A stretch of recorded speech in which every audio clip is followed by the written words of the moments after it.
Shaft Blast's gonna blast some shafts. Welcome to my review of Rimworld. I figure I make so much content based around it that I would put some of my thoughts on the game into a video. As soon as you go to launch a new game, it is clear that there is a massive potential for personalization. The difficulties range from baby's first colony all the way up to batshit levels of hard. The game then allows you to customize your colonists, including picking whatever stupid fucking name you want to call them, before asking you to choose a landing site on a randomly generated planet. This gives a surprising amount of control to players, as almost everything that happens in the game from that point onwards can be traced back to those initial choices. Picking a colonist who can effectively defend the camp is all well and good.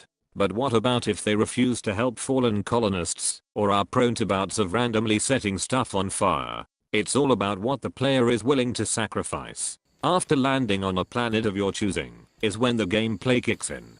Being a 2D, top-down survival game lends a certain sense of simplicity to the experience.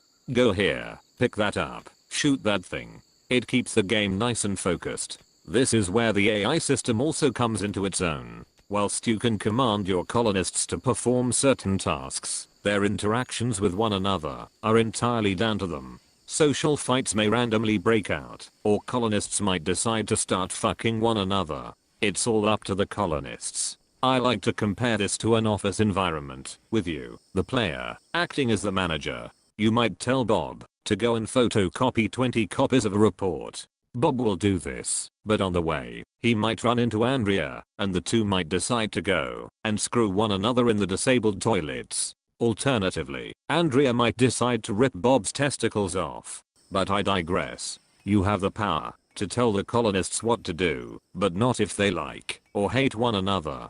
Some may find this lack of control annoying, but I disagree. It adds a certain level of challenge to the game, and may mean that certain colonists need to be kept isolated. The base building is also in-depth enough to allow for crazy levels of design. Now, I don't usually survive long enough to build this kind of shit, but here are a few examples. Believe me, we need to build a wall.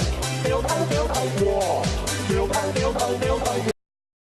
The user interface initially took some time to get used to, but after a while, I grew to love it. The design, like the game, keeps things simple on the surface, but look hard enough, and you will be blown away by the amount of detail. It makes it even more insane that someone had to type all of this shit. As this is a game available on Steam, the community is allowed to be very vocal about their thoughts. Unlike some other notable gaming platforms, the most impressive part of this community is the sheer amount of mods available for this game. You can add whatever type of stupid bullshit that you want, and the game will still work fine. The community also posts reviews, guides, screenshots, and artwork from the game. While it will not rival something like League of Legends in the amount of players currently active, the community is still large and very close-knit. Overall, this is a game that deserves your full attention, but one that rewards you with satisfying accomplishments. If you are able to survive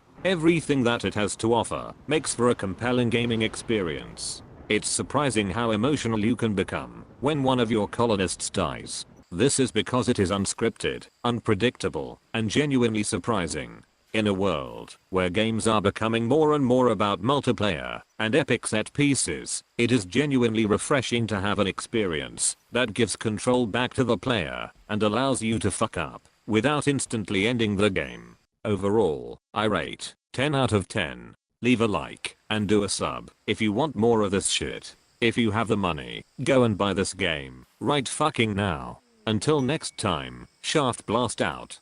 Believe me, we need to build a wall. Build a wall. Build a wall. Believe me, we need to build a wall.